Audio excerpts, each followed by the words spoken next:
Donc, quelles sont les preuves scientifiques des MIGS? Moi, je vais essayer d'avoir avec vous une discussion un peu philosophique pour savoir finalement qu'est-ce qu'on attend de ces nouvelles chirurgies filtrantes.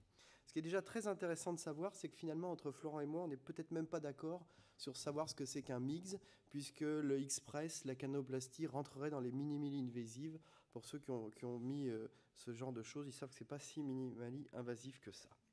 L'objectif de ces chirurgies, il est double, c'est soit favoriser l'élimination par création de nouvelles voies d'élimination, par l'utilisation de la voie trabéculaire ou même la voie œsophosclérale, ou diminuer la production d'humeur aqueuse avec des voies d'endocyclophotocoagulation. Bon, ça, on en dit des choses qu'on savait déjà. Ce qui est plus intéressant, c'est de se dire, quand on a une nouvelle technique chirurgicale, la question qui convient de se poser essentiellement en tant que clinicien, c'est est-ce que ça améliore la prise en charge par rapport à ce qu'on avait avant ? Et donc, les trois questions à se poser, c'est 1, est-ce que ça marche ? 2, est-ce que ça marche finalement mieux que ce qu'on avait avant ? Et troisièmement, est-ce que c'est un rapport coût-bénéfice qui est intéressant ? Et je pense que c'est ces trois questions qu'on va essayer de répondre. Donc déjà, quand on se pose la question, est-ce que ça marche ? On doit se dire, oui, ça marche, mais combien de temps ? Est-ce que ça marche à court terme, à long terme ? Est-ce que ça va modifier la prise en charge thérapeutique du patient ? Et ça, c'est les vraies questions qu'il faut se poser en termes d'efficacité, puis aussi en termes de sécurité. Est-ce que c'est moins dangereux ou aussi dangereux que ce qu'on fait avant ? Alors, si on prend un exemple d'une chirurgie, on est tous d'accord, c'est le gold standard du glaucome, on regarde la trabéculectomie, on s'aperçoit que finalement, les définitions qu'on va donner du succès de la chirurgie, elles ne sont pas unanimes. Et quand on regarde cette publication qui avait évalué la trabéculectomie, on s'aperçoit qu'il y a plus d'une centaine de définitions différentes pour aller évoquer, analyser l'efficacité d'une thérapeutique. Donc vous voyez, si on a déjà du mal à évaluer l'efficacité d'une thérapeutique qu'on maîtrise, pour laquelle on est tous d'accord, vous imaginez que ça devient bien compliqué pour évaluer une technique nouvelle. Et donc, on a des guidelines qui nous sont donnés par la World Glaucoma Association. Et donc, pour évaluer une nouvelle technique, il faut que l'essai soit randomisé, il faut que la population soit large, il faut que plusieurs pays y aient travaillé, il faut que ce soit un essai contrôlé, et puis il faut que ce soit comparé à une procédure unique. Et vous verrez, la plupart des études sur les MIGS comparent les MIGS avec la cataracte à la cataracte seule. Il y a peu d'études qui utilisent les MIGS seuls. Donc rien qu'en ça, on élimine beaucoup de publications. Donc si je reviens sur les techniques qu'on peut considérer comme MIGS, si on enlève tous ceux qui n'ont pas ce genre d'études, vous voyez, on revient à des techniques, il y en a de moins en moins. Alors je ne vais pas revenir sur l'efficacité, ça fonctionne, Florent Raptel nous l'a bien montré, ça fonctionne moins bien. Mais maintenant vient la deuxième question. On sait que ça marche, mais ça marche de combien ? Et est-ce que ça marche mieux que les techniques qu'on a ? Alors là, il y a une question à se poser, c'est qu'est-ce qui est mieux ? Je vous dire avec vous, ça dépend où on se trouve. Et suivant où on se trouve, la technique, elle va être plus ou moins intéressante. Et ça, il va falloir se poser la question. Parce que, finalement, lorsqu'on regarde la littérature, il n'y a aucune comparaison avec la technique classique. Il n'y a aucune étude qui évalue les MIGS à la trabéculectomie, par exemple. Et il n'y a d'ailleurs pas de comparaison des MIGS entre eux, ce qui est un peu embêtant. Par contre, si on regarde les moyennes qu'on obtient, on s'aperçoit que la baisse de PIO est inférieure à ce qu'on obtient de la trabéculectomie, même si ce n'est pas une comparaison directe. Mais par contre, on nous explique que le taux de complication est plus faible. D'accord. Alors moi, j'essaye d'être un peu scientifique. J'arrive à comparer deux techniques. Si on me dit on va comparer la baisse de PIO entre le stent et la trabéculectomie, j'arrive à voir ce que c'est.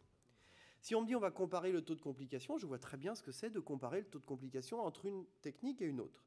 Maintenant, comment est-ce qu'on fait ? Qu'est-ce qu'une baisse de pression compense une amélioration du risque de sécurité ? Comment est-ce qu'on pèse et qu'on compare ces deux choses ? Et ça devient extrêmement difficile.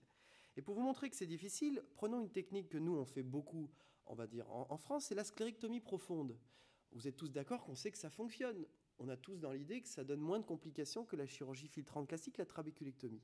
Et pourtant, tout le monde n'est pas encore d'accord pour savoir quelle est la position exacte de l'un par rapport à l'autre. Peut-être qu'en France, on est d'accord, mais on irait au Canada ou aux États-Unis, les gens ne seraient pas du tout d'accord. Donc vous voyez, c'est extrêmement compliqué de comparer une efficacité à une sécurité plus importante. Et donc, comme nous l'a expliqué Florent Raptel, vu qu'on ne se comporte pas très bien par rapport à la trabéculectomie, l'idée de dire le MIGS, finalement, on va le rapprocher vers d'autres thérapeutiques qui marchent moins bien. Mais à ce moment-là, qu'est-ce qu'il va falloir faire ? Il ne va pas falloir nous comparer les MIGS à la trabéculectomie, mais il va falloir comparer les MIGS à ce qu'on va faire à ce stade. C'est-à-dire comparer les MIGS au traitement médical ou la trabéculoplastie au laser. Et vous voyez que le niveau de sécurité ou le niveau de risque qu'on va prendre pour faire un trabéculoplastie ou laser selecta, ou le risque qu'on va prendre en mettant une prostaglandine, parce que quand on met un iStent et qu'on voit qu'on a une baisse qui équivaut à 20%, peut-être un peu moins de la pression, on se rapproche d'un traitement médical. Et donc il va falloir comparer les MIGS à ce qui va être leur comparateur, c'est-à-dire le laser ou éventuellement un traitement médical, et ça, on l'a en rien. Et puis reste l'intérêt, le rapport coût-bénéfice. Quel est le rapport coût-bénéfice? En quoi il est intéressant? On sait que le problème de la prise en charge des patients glaucomateux, même si chez nous, on est un pays hautement socialisé, le coût n'est pas forcément la principale préoccupation qu'on peut avoir. Il faut néanmoins l'avoir. On sait que les patients glaucomateux sont des patients qui vont coûter extrêmement cher, qui ont une demande permanente de traitement, une prise en charge chronique dans le temps. Finalement, il y a extrêmement peu d'études sur le coût économique de cette prise en charge. Et finalement, j'en ai trouvé une qui a comparé justement les MIGS avec le traitement médical et qui vient justement de ce magnifique pays canadien qui nous vaut beaucoup de ces études extrêmement intéressantes. Et donc, ils ont comparé le coût direct des différentes techniques par rapport au traitement médical. Et on s'aperçoit que finalement, il faut 5 ans de traitement en monothérapie pour pouvoir être en comparaison par rapport à un traitement au trabectome. Et il faut par exemple 3 ans de traitement avec 2 médicaments pour être arrivé au même coût qu'un iStent. Et puis si on fait l'enclodocyclophotocoagulation, finalement, il faut 1 an de traitement avec 3 traitements pour être équivalent à ce traitement. Mais vous voyez, on est sur du coût direct. Et après, on sait très bien que lorsqu'on fait une chirurgie minimally invasive, on ne va pas pouvoir tout arrêter. Il va falloir faire la chirurgie minimally invasive plus un traitement. Et ces études ont été faites. Si par exemple, on veut savoir à partir de quel moment c'est plus rentable de faire 3 traitements ou simplement le trabectome plus 2 traitements, oui, c'est 5 ans. Et donc on peut faire ces travaux. Mais finalement, on évalue quoi? Qu'une seule chose, les coûts directs, c'est-à-dire le coût de la procédure ou le coût du traitement. Mais les coûts vont beaucoup plus larges que simplement des coûts directs. Il y a les coûts indirects sur la qualité de vie d'un patient, sur les effets secondaires dont il va falloir évaluer la réalité, les changements de suivi, les frais chirurgicaux, et puis les frais d'achat du matériel.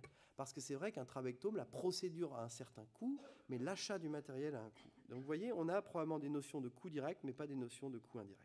Et donc pour terminer là-dessus, finalement, lorsqu'on veut faire évaluer le coût-bénéfice, il faut les coûts indirects, il faut les coûts directs, et puis il faut aussi l'efficacité qui va nous permettre justement de comparer ces choses. Et donc pour conclure là-dessus, qu'est-ce qu'on peut en penser de tout ça?